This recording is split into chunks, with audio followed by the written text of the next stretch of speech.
Oui, non, non, la première fois, n'est-ce pas, lorsque les Anglais se sont Monsieur Poquet, a French veteran, aged 92 and positively smothered in medals, saw it all happen. He was there on the front in 1916, and some of his medals are from British organizations to show that he was part of the big push. He was back fighting the Germans again in 1943 and 1944 as part of the French resistance movement. He tells of how primitive the railway was in 1916, of the terrible slaughter on the Western Front, of the appalling conditions for the men. Oui, oui, merci. C'est ma famille qui a été tuée. Parce que la famille de ma grand-mère a perdu 4 fils, et moi j'étais le 5e des fils et petits-fils. He well remembers his links with the British Army at that time, and still keeps in touch with that now very small band of old soldiers who still survive to tell the tale. And so many people he knew never even got to be 20 years old.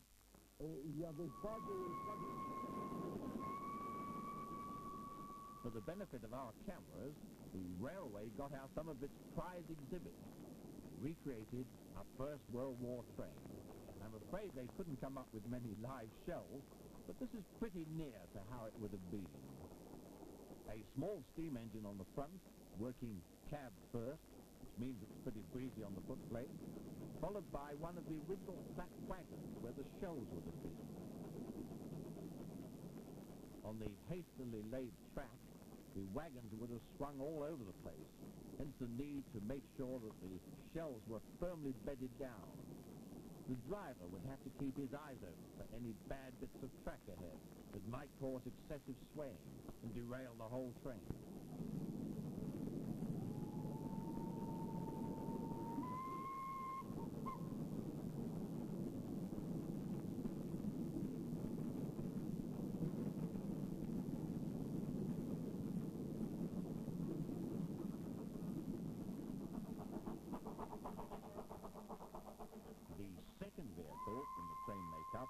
Represents a key moment in the history of the First World War.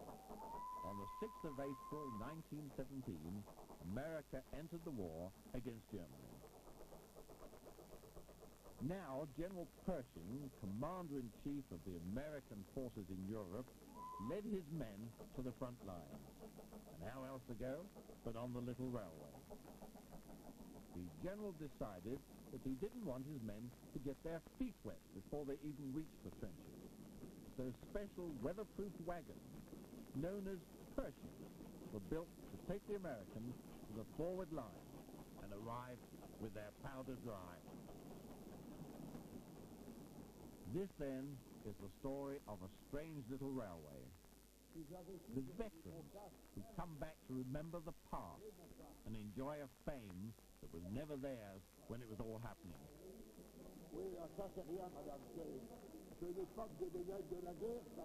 The signs that have appeared all over the area as the preserved line becomes increasingly popular and much sought out by railway enthusiasts from France, Germany and Britain.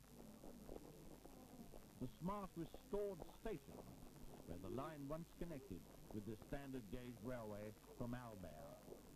The passengers, many of whom find this a journey into history. The volunteer driver and fireman checking out their locomotive, waiting for the whistle for the ready to go.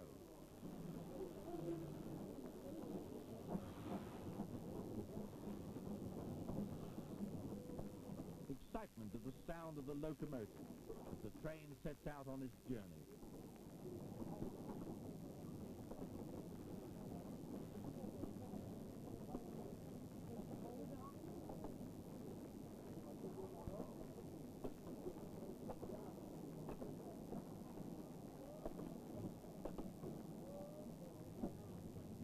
For me, too, it was an exciting occasion to travel along such an historic line.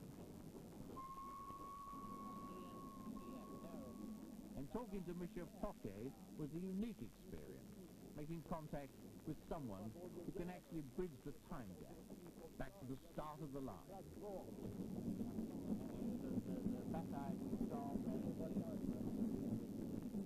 Countryside has changed so much. It is now as beautiful as it was before the war, with all its horrors, came to this lovely bit of France. Deux Anglais morts sur un trottoir avec leur fusil dans leurs mains. Too late for the old ones now. The future is with the young people. The older generation turned this beautiful piece of countryside into a 5-mile strip of desolation and barren land. Monuments of brick and stone are important reminders. Equally important are living memorials.